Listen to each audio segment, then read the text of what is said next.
quand il s'agit d'apprendre, ne mettez pas votre ego en avant.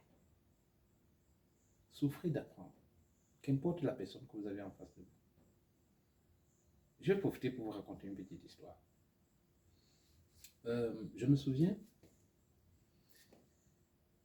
j'ai organisé une formation en... Je crois bel et bien que c'était un revêtement de sol, mur et plafond en résine. Le jour de la formation, en fait, je ne sais pas trop ce que les personnes... Il y avait une vingtaine de personnes qui sont venues se former ce jour. Je ne sais pas trop ce que ces personnes ont pensé avant le début de la formation, mais lorsque moi je suis entré dans la salle, c'est vrai qu'il y a des personnes qui étaient déjà des entrepreneurs, il y a des personnes qui... Il y avait des personnes qui avaient déjà des employés, en fait, qui étaient déjà un peu, je veux dire, un peu financièrement stables, qui étaient juste passionnés par ce matériau qui est vraiment magnifique et qui étaient curieux de savoir comment est-ce que euh, on réalise cela sur le sol ou alors sur les murs ou sur le plafond. Alors, lorsque ces personnes sont venues à la formation, euh, elles étaient en fait très très surprises de voir que la personne qui doit les transmettre les connaissances ce jour était quelqu'un qui était moins âgé que eux. Parce que c'est ça le problème avec la société d'aujourd'hui. Vous voyez, les gens ont toujours tendance à croire que l'intelligence a quelque chose à voir avec l'âge ou la taille. Voilà, non. Les gens ont beaucoup de complexes. Vous voyez, pour vous raccourcir l'histoire, lorsque je suis entré dans la salle, il y en a qui ont posé la question, pas en chuchotant, mais ouvertement, que c'est celui qui va nous former là-bas, puisque j'étais avec mes collaborateurs. Et il y a des gens qui ont dit oui, c'est lui, bien évidemment. En fait, lorsque j'ai essayé de regarder le visage des personnes qui étaient assises, je me suis rendu compte qu'il y a des personnes, il y avait des personnes qui étaient déjà sceptiques, même sans qu'on ait commencé la formation. Il y avait des personnes qui, euh, à regarder l'expression de leur visage, se disaient déjà au plus profond d'eux, c'est la merde. On a tout perdu. Il y avait des personnes qui disaient au plus profond d'eux, je ne suis pas en train de dire que je lisais dans leurs pensées, mais je dis à partir de l'expression de leur visage, je pouvais déjà avoir une idée de ce qu'elles pensaient au plus profond d'elles. Il y avait des personnes qui disaient, qui se sont dit, mais 120 000, c'est foutu. Vous voyez? Ce qui est magnifique en fait dans l'histoire, c'est que moi je dis toujours aux gens, il faut faire très attention parce que les gens ne vont jamais vous respecter parce que vous avez 3 mètres. Les gens ne vont jamais vous respecter parce que vous criez beaucoup. Les gens ne vont jamais vous respecter parce que vous parlez beaucoup. Les gens ne vont jamais vous respecter parce que vous êtes quelqu'un de très condescendant. Les gens vont vous respecter à travers vos résultats. Vous savez ce qui s'est passé? Et c'est quelque chose de très stratégique, que j'aime toujours le dire dans toutes mes vidéos. Votre présentation. Lorsque vous vous présentez, qu'importe l'endroit où vous vous trouvez, lorsque vous vous présentez, c'est une manière de vous vendre. C'est une façon magnifique de vous vendre. Et la présentation est stratégique. La présentation est fonction de l'endroit où vous vous trouvez. Il y a des endroits où, si vous avez des casquettes, présentez-vous sous toutes vos casquettes. Surtout lorsque vous sentez que les personnes que vous avez en face de vous sont un peu sceptiques ou alors ont tendance un peu à vous piétiner ou alors ont tendance à vous minimiser ou alors à vous simplifier. Parce que ce qui est magnifique dans l'histoire, en fait, c'est que je me suis présenté ce jour sur toutes mes casquettes, sur toutes les entreprises que j'avais déjà créées. Ouais. Certaines personnes vont voir ça la plupart du temps comme peut-être une façon d'être condescendant, ou alors une façon de, je ne sais pas comment je vais dire ça, de se vanter ou alors de se mettre sur un piédestal. Non, je ne pense pas. C'est quelque chose de très stratégique.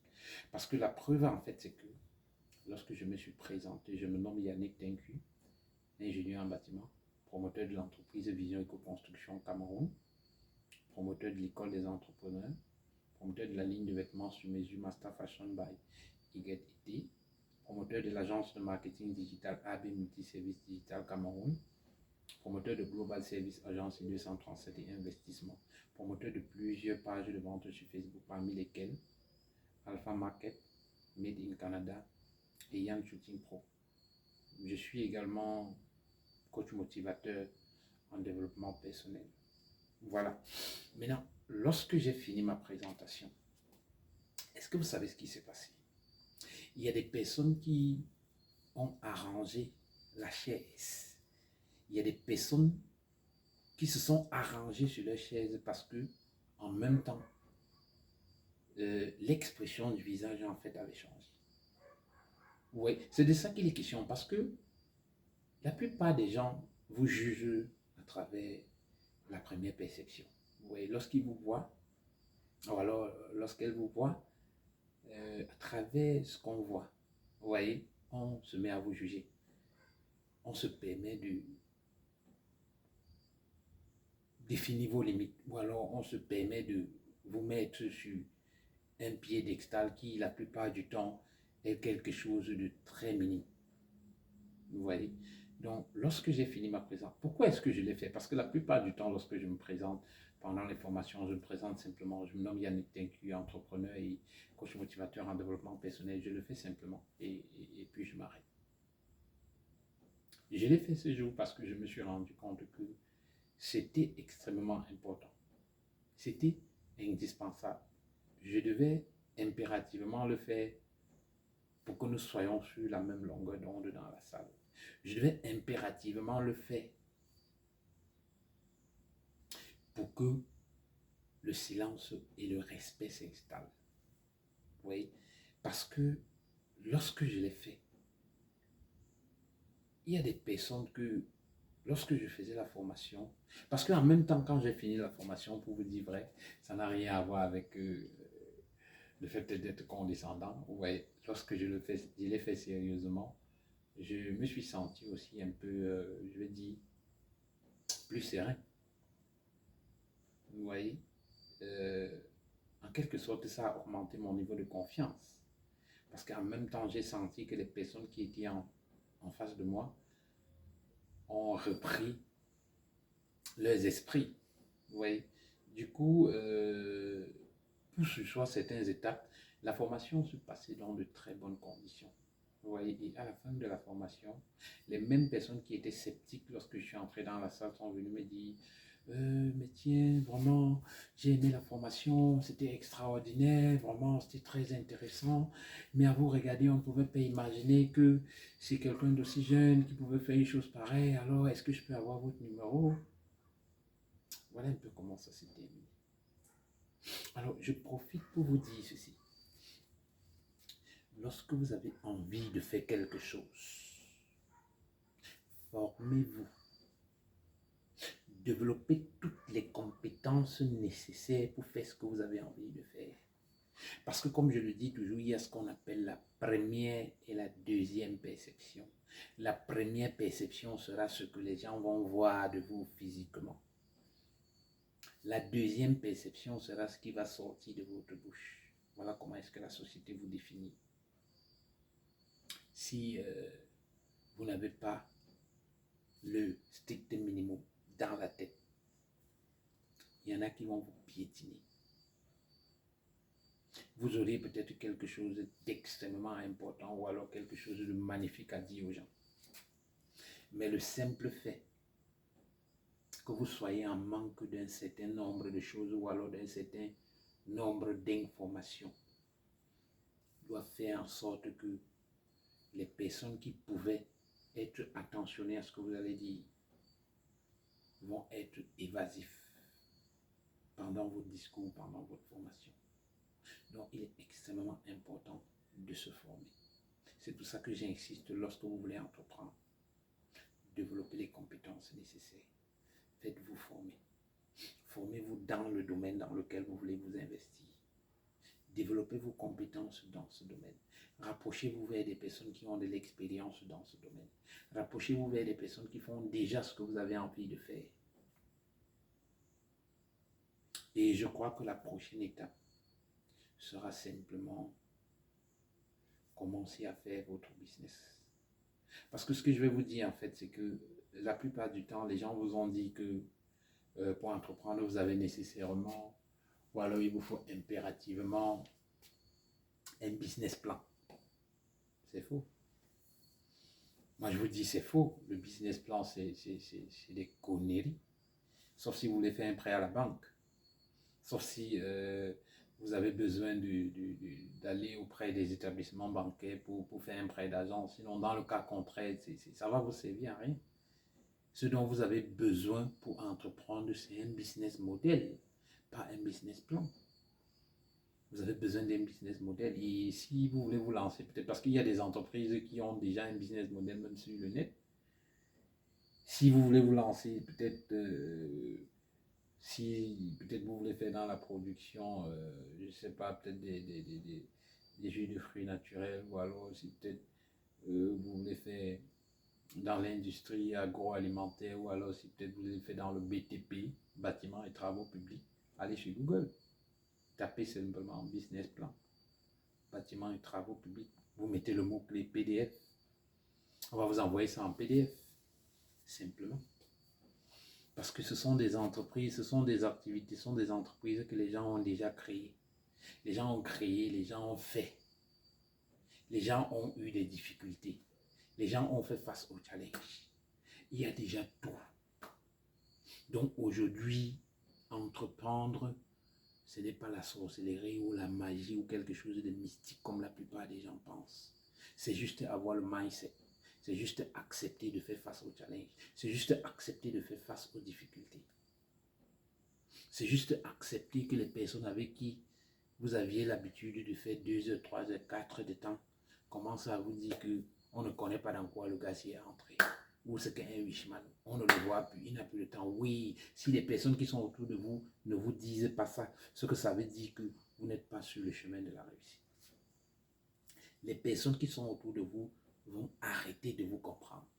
Parce que pour entreprendre, il faut être déraisonnable. Vous allez être déraisonnable. Parce que si vous continuez à faire la même chose que les autres font, ça veut dire que vous êtes en train d'aller sur le même chemin où les autres sont en train d'aller. Et il apparaît évident que vous obtenez les résultats que les autres obtiennent.